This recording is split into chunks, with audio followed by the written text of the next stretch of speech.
LinkedIn family. I'm David Vogel, founder of the Church of Unity, LinkedIn influencer. I'm here with Robi Damelin and Bassam Aramin. I mean, they are both, I pronounced your name wrong. And Aramin. I'm from Brooklyn, New York, so you got to excuse me. Of course. Both individuals are officers of an organization called the Parents Circle Families Forum. I was so impressed with what they do. I sent out an interview request for my audience. Everybody who belongs to this organization is bereaved. We are now more than 800 families, and something quite extraordinary. Since October the 7th, only 3 families have left, and we have obviously a lot of new families since October the 7th, both Palestinian and Israeli. I think it's almost a miracle to say that we've continued working ever since then. We never stopped. I remember 2 days after the war began, we had a staff meeting. We are something like 20 staff in the West Bank and in Tel Aviv of Israelis and Palestinians. And we have 2 directors, one Palestinian, one Israeli, 2 of everything actually. It's a bit like Noah's Ark, because this is our way of respecting and not one side telling the other what's good for them. So decisions are made jointly. Everything is handled jointly. It can be very difficult. It's 2 very different societies. But this is our way of showing respect and no patronizing. So maybe 2 days after the war began, we had a staff meeting, and it was quite an incredible meeting because both sides had been exposed to their own media, and that created a somewhat of a parallel universe, as you can imagine. If you hear the Israeli media, it's one story, and you hear the Palestinian media, it's another story.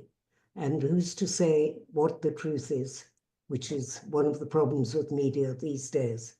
And so we had this conversation, which was quite extraordinary, because everybody was hurting and everybody was angry and everybody was fearful. And yet we managed to listen to each other with empathy, even if we didn't agree. And so that is how it was that we continued to work. Much of the work, I think for me personally, my reaction to October the 7th was very similar to when my son David was killed. David was killed by a Palestinian sniper, and I joined the Parents Circle very soon after that. When the soldiers came to tell me, I said, you can't kill anybody in the name of my child. I really spent many years trying to understand why, and this is how I can kind of link what I'm about to say about my own story to understanding how October the 7th happened. It didn't happen in a vacuum. This occupation has been going on for many years, and the anger, and if you were a child growing up in Gaza and you were 14 years old, and all you experienced every 2 years is a war, and you experienced bombs, and you couldn't run away, you had no shelter, and you watched your mother not being able to protect your siblings, you also have no freedom of movement and no hope. So what kind of adult will you actually grow up to be? And then if I look at the children who grew up on kibbutzim surrounding the area, they thought they were invincible. But then on October the 7th, they learned another story. Of course, there's so much trauma there, and all the villages that surround Gaza, which is Sderot, Ashkelon, Ashdod, maybe these names are not familiar. Educate me. Robi, So you are Israeli, correct? You're Israeli and Bassam is Palestinian. So the organization is made up of Israeli and Palestinian families who've all lost an immediate family member in the conflict. We work to end the occupation. We work for nonviolence and reconciliation. And so that's the vision, the goal in the end is what we want. So I was talking about the children that grew up in the towns surrounding Gaza, where they'd been exposed to rockets since they were very small kids. So they are also traumatized. And what kind of adults are they going to be? Now we are faced with Palestinians, some of whom have lost maybe 50 members of their family in Gaza, and Israelis who were exposed to October the 7th. This is a very hard world and a very dark period. When I say I understand why, it doesn't mean that I condone. I don't condone any violence, but I can tell you that the man who killed my son, I found out because I wrote a letter to his parents saying that we should meet. His parents told us that when he was a very small child, the man who killed David, my son, saw his uncle violently killed by the Israeli army. Then, when he grew up, he lost two further uncles in an uprising. That's the reason, that's what's called taking revenge. Didn't know what revenge is, so he's now spending probably most of his life in jail because they caught him. When you understand why people do things, then maybe you can correct them. I don't know. We have a wonderful group of young people who go to our summer camp every year. We have been banned from schools of late because of the government, but we are Excuse me, fighting that in court. did you say you're banned from schools? Yes, from An schools. organization of peace. You have Yes. made up parents who had children on both sides killed, and you're advocating for peace, and you're It's not saying the only government of parents. The government of Israel banned us from schools. We had been working in schools for something like 18 years. So we took them to court and actually we won. Then it started up again recently. So we have to go back to court. That's part of the work that we're doing. I want to give Bassam a chance to talk, but then I want to tell you about a project which we created with Georgetown University in Washington for the American public because of all the polarization that is happening. Maybe Bassam could introduce himself in the meantime. Well, it's a pleasure and an honor to have you here. I read your background. You had a child that was killed by an Israeli soldier, yet you're sitting with people on the opposite side and you're trying to make peace, and that's so admirable. I am really a fan. So why don't I let you talk because it's just wonderful that you could sit and break bread with the people that, from your perspective, killed your son. Daughter. I'm sorry, from the Thank you. people that killed your Yeah, daughter. I lost my 10 years old daughter back in 2007. But I started to be peace activist 2 years before I lost my daughter. When I was one of the co-founders of Combatants for Peace, which is ex-Israeli soldiers and ex-Palestinian prisoners. We create Combatants for Peace 2 years before. Then after 2 years, I lost my Abir, my 10 years old daughter. She was my third child. I want to say that only on crisis or in the wars, you test your loyalty to your way, to yourself. So we are very determined to continue our way. Our way is to live together, to exist together, because this is our right to exist. No one will disappear. And because, especially because we lost our beloved one, we don't anyone to taste the same feeling. It's ongoing pain. It's forever. It's before and after. Then after decades, we will look back to ourselves as savage, as crazy. For what? So for the people who did, for their memory, we want to make peace. So everyone can enjoy peace. The parent circle, as Robi mentioned, she said three families, which is like a miracle that we continue to talk to each other, we continue to work together. It's the opposite. We gain more than 80 families, Israelis and Palestinians. Their pain is fresh, just happened now. So this is the humanity. This is our message in the parent circle that we can be together. We have the same destiny.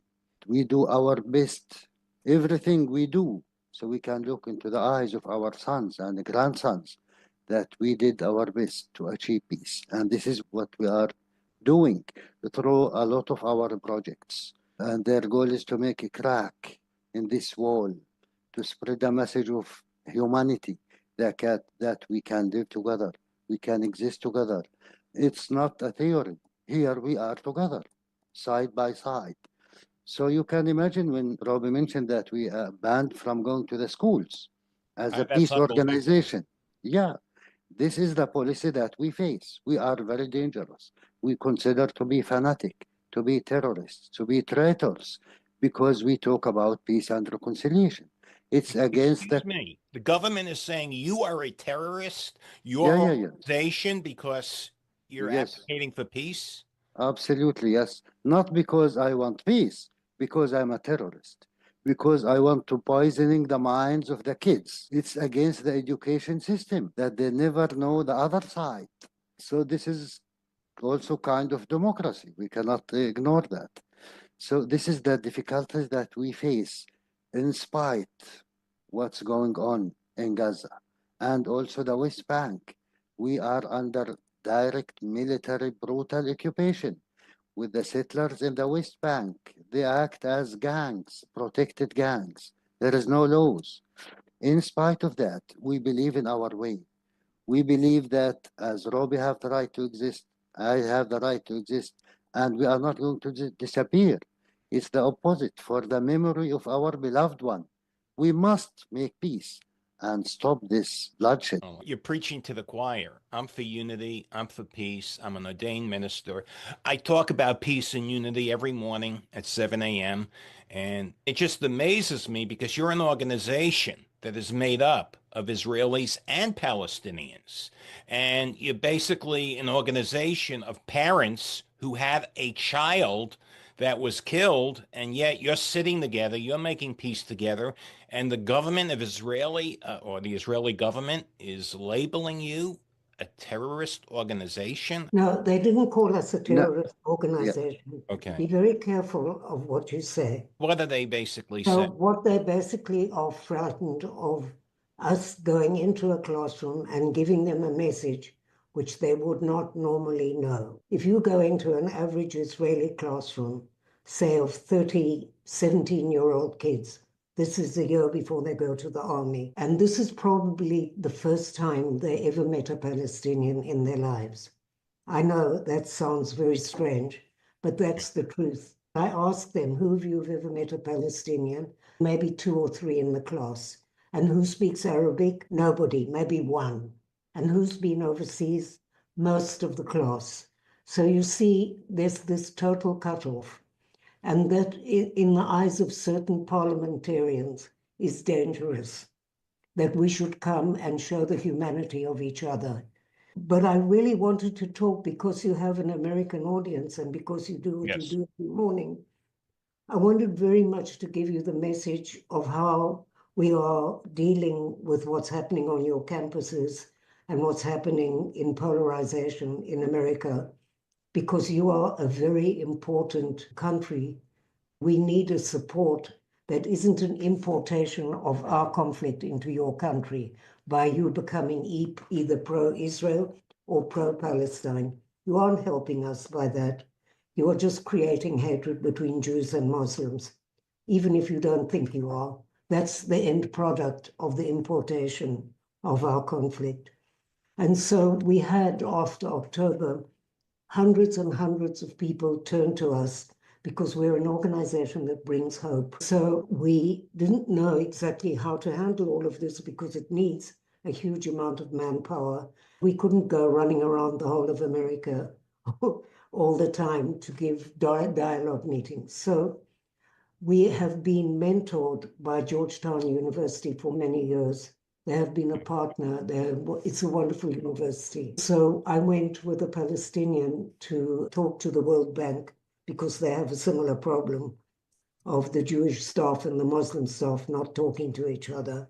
So they are in Washington, so it meant we could go to Georgetown. When we were in Georgetown, we asked the president if he could help us create an online education program which could be open to the whole public.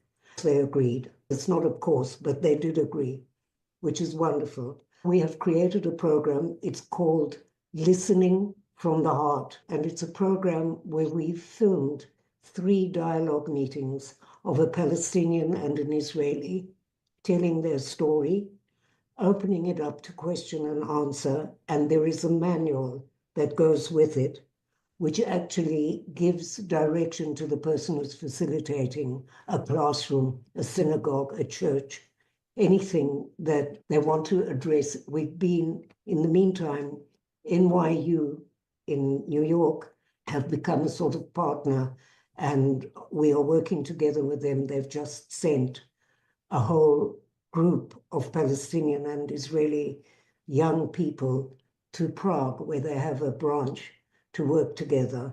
We have been to Harvard and to Columbia and to all the difficult universities where there were campus problems. Our message works. There is a website. You can open the website. I'd be very grateful if you would put that on your podcast. Okay. It's called Listening from the Heart. From Sorry. the heart.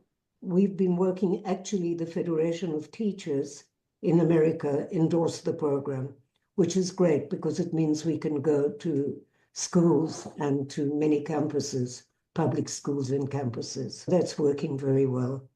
I will send you a background of this whole listening from the heart, because I think that if people recognize that people like Bassam and I can sit in a room together and look for a way to end this conflict, then surely that should be an example for them.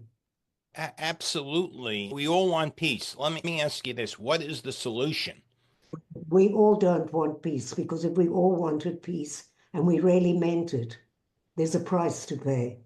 So, it's all very well. You don't have to, if you live in New Jersey, you don't have to compromise.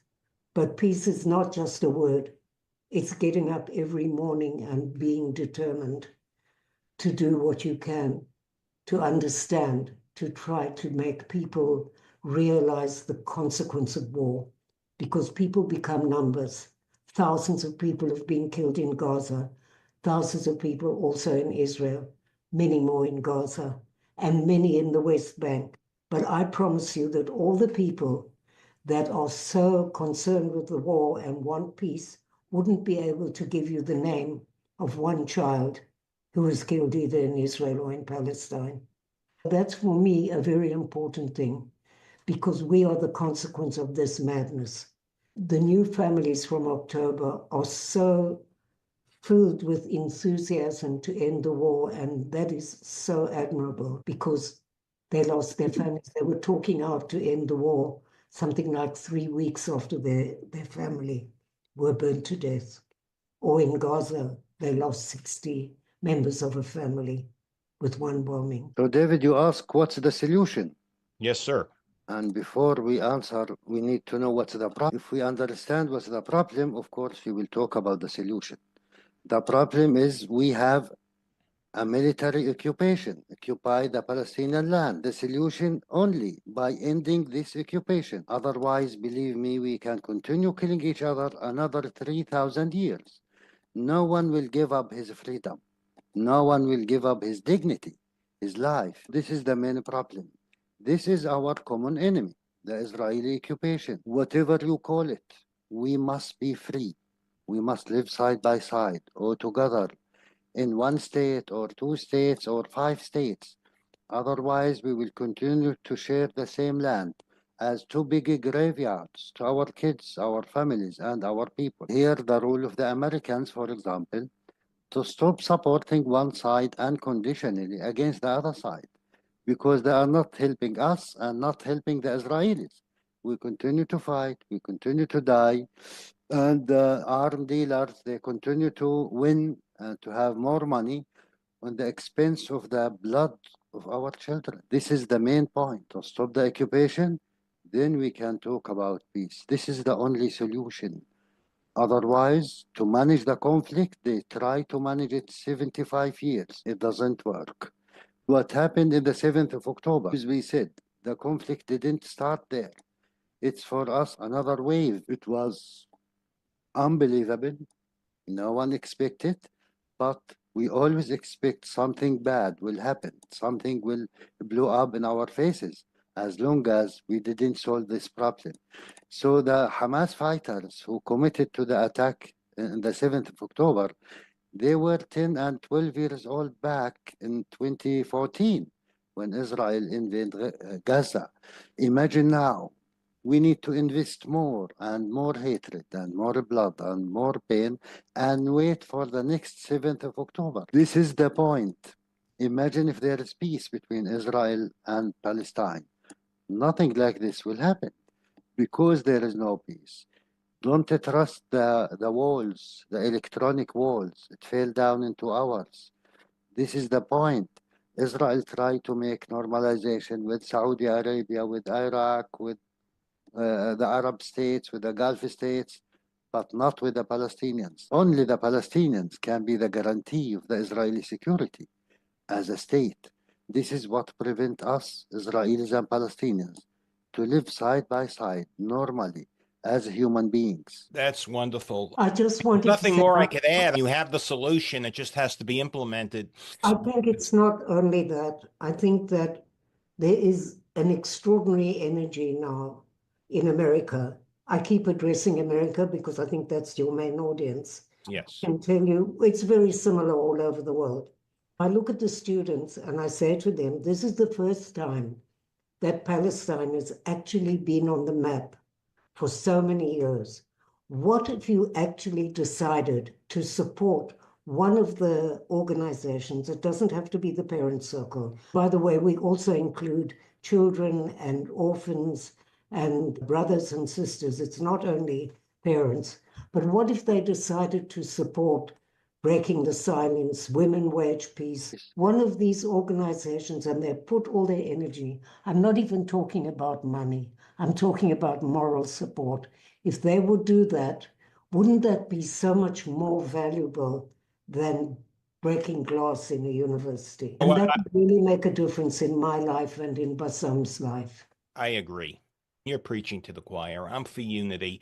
To me, I don't understand. Well, I understand what the fighting is about. It's all about hatred. But your organization, it's all about fear. hatred. People have to forgive. Okay. Bassam. Imagine why the Ukrainians fighting the Russians. In spite, they are very cute, very educated, very nice, very beautiful people. It's not suits the Ukrainians to fight the Russians. It's unbelievable. Yes. Why the Vietnamese fight the Americans? It's not polite. Why the Jews fight the Nazis? It's not suit them. Where is an oppression, there is resistance. It's very normal. It's very human. So during this occupation years, people like us who believe in the end, we need to sit down and talk. Why we need to wait for the end? To lose thousands and thousands of our beloved ones. Let's sit down now and negotiate and agree that to shape the future together, because this is the only way. So yes, it's a create hatred and extremism. This is the problem. In the end, it's a create ignorance. People cannot see the other side. And this is the ignorance, because we are here. And from our side, they are there. We can see them. It's not going to help you if you don't see the other side, because the other side exists. Let us talk to him, deal with him, and again, shape the future with him. I agree. Before we go, is there something you would like to add? Why don't we have each of you just close that in about 60 seconds? So I just wanted to say something about forgiving. Okay? It's not a prerequisite in our organization. You have to be aligned to ending the conflict, to ending the occupation, and to nonviolence. And the vision is to create a framework for a reconciliation process to be an integral part of any political future peace agreement. That Bassam and I have decided to pursue the quest of what is forgiving is a very personal journey, but it's not forced on anybody. If people know about the conflict, they would also understand that 90% of the Palestinians would not have a clue who actually killed their child or their family member. So forgiving is personal. It's not part of what you have to do in this organization. Thank you, And Robbie. I would will you like to add something?